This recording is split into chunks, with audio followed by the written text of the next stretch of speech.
Olá pessoal, tudo bem? Aqui é o professor Tiago do Estrutura da Redação e eu não preciso nem dizer mais, né? É um prazer imenso tê-lo aqui conosco. Se você ainda não se inscreveu, inscreva-se no nosso canal, curta, compartilhe e principalmente não esqueça de ativar as notificações. Assim você não perde nenhuma aula, preparando-se aí para os vestibulares, para os concursos e tudo mais que for necessário para a sua formação e para o seu sucesso.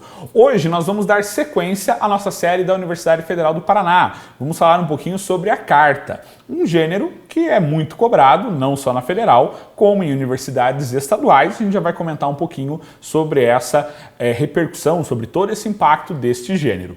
É importante também, pessoal, nós relembrarmos que a carta, apesar de estarmos no século XXI, ainda é um gênero muito relevante, não só para os credores e para os bancos quando mandam uma cobrança, mas também por uma relação que ela estabelece.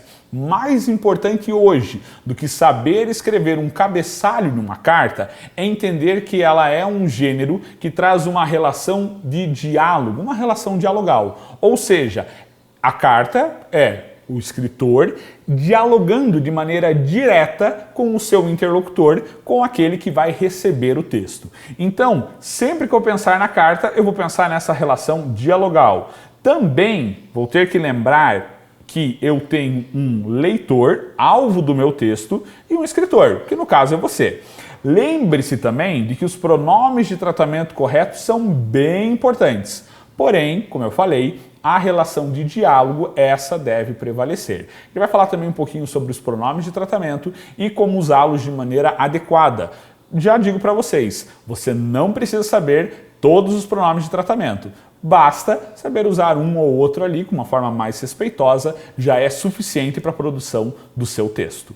Bom, é importante nós destacarmos que a carta ela é um gênero textual e não uma tipologia, como a narração ou a dissertação, que já foram alvo aí das nossas discussões em outras produções.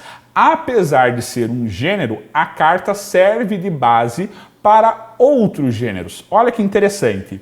O e-mail e o comentário de blog, que foram trabalhados já na Universidade Estadual de Ponta Grossa, seguem a mesma base de uma carta. O post de blog, que foi cobrado na Universidade Estadual de Maringá, também segue a base de uma carta.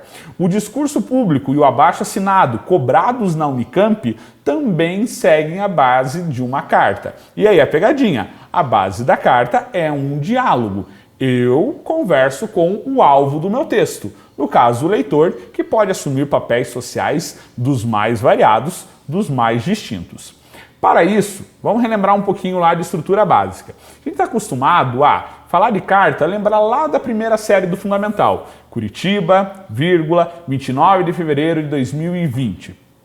Digo para vocês aqui um ponto de separação. Se você for fazer a prova da Federal do Paraná, este cabeçalho ele é totalmente desnecessário, você não vai colocá-lo.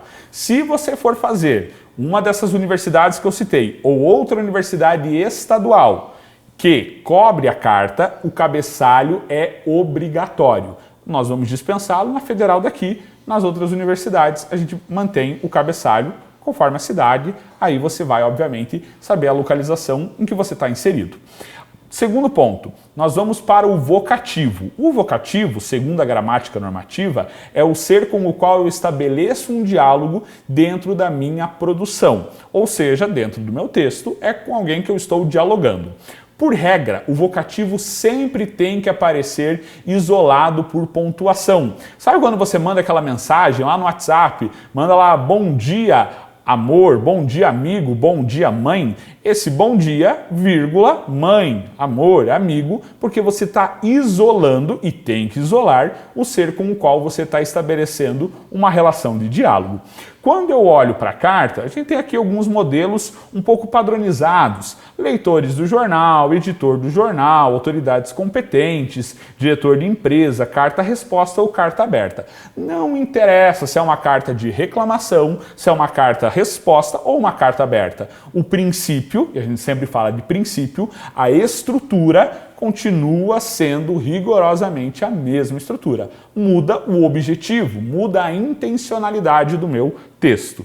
Então, Primeira coisa, sobre os pronomes de tratamento que eu comentei com vocês. Senhor ou senhora, sempre iniciando com letra maiúscula, esse é o grande pronome de tratamento que você vai precisar utilizar. Se você precisar fazer referência, por exemplo, ao presidente da República, aí sim, ao excelentíssimo senhor presidente da República. Se eu for trabalhar com o ministro do Supremo Tribunal Federal, sigo a mesma linha de tratamento. Se for trabalhar com prefeito ou vereador, ao senhor já é suficiente. Beleza? Isso tem que ficar bem claro para nós. Feito isso, na Federal do Paraná, eu já começo a escrever meu texto, se tiver espaço, na mesma linha. Termino esse vocativo ao senhor prefeito, ponto e vírgula, e já começo a produção do meu texto. Eu não preciso pular linha, nem nada do tipo. Como eu falei e sempre falo, a Federal não quer saber se você consegue deixar milimetricamente igual, idêntica, a margem do teu texto. A Federal está preocupada com o conteúdo. Então, primeira linha, vocativo, ponto e vírgula, começa a produção do texto. A nossa estrutura é bem simples. Eu vou mostrar primeiro a situação que motivou a escrita do meu texto. Se foi uma reportagem, um artigo, uma leitura, uma reclamação prévia. Vou fazer o detalhamento do episódio para que a pessoa consiga ter noção e conhecimento daquilo que eu quero discutir. E aí no ponto 2 é bem importante a gente ficar atento ao texto base e as informações que o texto base nos apresenta. Vou escolher os argumentos para mostrar a relevância do episódio, ou seja, por que essa discussão é importante. Sempre que eu falo de argumentação, e você deve lembrar isso das nossas aulas de dissertação, eu sempre questiono por que este dado, por que essa informação é relevante. A partir do momento que eu tenho essa resposta, eu consigo entender por que a produção do texto acontece. Encaminhamentos para discutir a temática, ou seja, o que eu posso sugerir de solução, de mudança de padrão de comportamento, e um agradecimento ou uma simples despedida. Federal do Paraná, nunca o texto pode ser assinado, nunca o texto pode ter caracterização pessoal. Então você coloca apenas um atenciosamente. Se você for fazer universidades estaduais, como de Ponta Grossa, como a Unicamp, aí a dinâmica é um pouco diferente, porque eles exigem uma assinatura, mas ela é bem específica. A gente não vai tratar sobre ela agora, mas também não se preocupe, porque isso vem no enunciado da própria prova.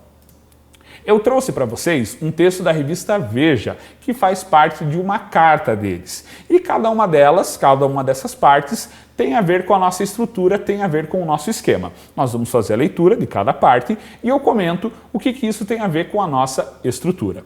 Em pleno ano de 2019, século XXI, o espectro do autoritarismo volta a assombrar aqueles que defendem a democracia. Nesta edição, Veja traz uma pesquisa em que os brasileiros dão sua opinião sobre o assunto. Veja que aqui existe uma relação de diálogo, de proximidade. Olha, nós da Veja estamos trazendo esta opinião, estamos trazendo esta discussão. A situação que motiva a escrita do texto é o espectro do autoritarismo que a própria revista já anunciou. Ou seja, por existir uma ameaça autoritária, a Veja entendeu ser necessário se posicionar acerca desse padrão de comportamento. No segundo momento, a boa notícia é que, embora o barulho de alguns grupos que pedem uma intervenção militar seja grande, o eco na sociedade é muito baixo. Veja que aí existe um detalhamento do episódio. Afinal, existe um espectro de autoritarismo. Como que se dá esse espectro? A revista vai explicar. Pessoas pedem a volta de regimes ditatoriais. Ou seja, existe um aprofundamento da compreensão desse espectro de autoritarismo. É o ponto 2. É quando eu aprofundo a temática, quando eu mostro, de fato, por que é relevante trabalhar. Eu trouxe aqui um argumento, eu trouxe uma exemplificação. É muito importante, pessoal, sempre que eu levantar um conceito, eu trabalhar com um exemplo prático. Não adianta eu falar que existe uma ameaça autoritária. Eu preciso mostrar na prática como isso funciona. No nosso caso aqui, existe um pedido muito grande por uma intervenção militar. E aí, nesse terceiro momento agora, eu vou aprofundar essa discussão. Vou trazer o que é relevante nesse debate. Primeiro eu falei do espectro autoritário. Na sequência, eu mostrei que existe uma porcentagem que pede a volta do regime ditatorial, Porém, a porcentagem na sociedade brasileira não é muito forte, não ecoa. E aí, a revista Veja traz para mim uma exemplificação ainda mais prática dessa discussão. Apenas 10% dos brasileiros acham a ditadura a melhor forma de governo. Apenas 10%. Por outro lado, dos entrevistados ouvidos na pesquisa, 40% temem que a situação atual possa ser um estopim para um golpe que leve a um regime autoritário, o que corrobora com a informação que a própria revista trouxe. Há uma boa notícia. Existe muito barulho, mas as pessoas não querem uma intervenção. Apenas 10% consideram a melhor forma de governo e 40% temem que a gente volte aos tempos de ditadura. Ou seja, a primeira informação foi mostrar por que é importante discutir o tema, ou seja, o flerte ali com o espectro autoritário, por isso que a carta está sendo escrita. No segundo momento, a justificativa, tornar isso de maneira prática, que no caso é mostrar que existe um barulho em torno do pedido dos regimes autoritários, e a justificativa, que existe o barulho, mas ele não deve criar grandes preocupações, pelo menos por hora, uma vez que a maior parte dos brasileiros temem a volta desse regime. E por fim, ao jogar luz sobre o tema, Veja espera que as autoridades interpretem os indicadores da pesquisa como a repulsa da população a um retrocesso deste nível. Veja que nesse quarto ponto eu apresento soluções. Qual é a solução que a revista Veja propõe? Que haja uma conscientização da classe política para que regimes autoritários não voltem à discussão. Então lembre-se, primeira coisa, por que eu escrevo esta carta? O que me motiva a escrevê-la? Segundo, quais são os exemplos práticos dessa motivação? Quais são os argumentos relevantes? E, principalmente, qual é a solução que eu tenho para essa discussão? Não precisa ser uma solução detalhada como no caso do Enem, mas eu preciso indicar uma maneira, uma forma de apaziguar os ânimos, de apaziguar as ideias. É muito importante apenas lembrá-los que clichês como venho por meio desta carta, escrevo-te esta carta, são totalmente dispensáveis. No momento em que você mostra que a discussão se dá por conta do problema X, você já apresentou a temática, o que dispensa colocar que você vem por meio desta escrever ou apresentar uma ideia. Não se esqueça de, na Federal, para ser de bom tom, você terminar com atenciosamente, respeitosamente ou cordialmente em um ponto. Apenas isso, como uma frase mesmo, só que contendo apenas esta palavra. Não precisa pular linha para ela. Na sequência, ao término do seu texto, você coloca essa expressão isolada por um ponto. Espero que você tenha gostado. Lembre-se que essa estrutura você vai aplicar de diálogo a uma infinidade de outros gêneros e aí, é claro, respeitando características um pouco mais específicas, como a gente já viu nas universidades estaduais aí, tá bom? Espero que você tenha gostado, assista aos nossos outros vídeos e, principalmente, não deixe de se inscrever no nosso canal e de ativar as nossas notificações. Até o próximo vídeo. Tchau, tchau!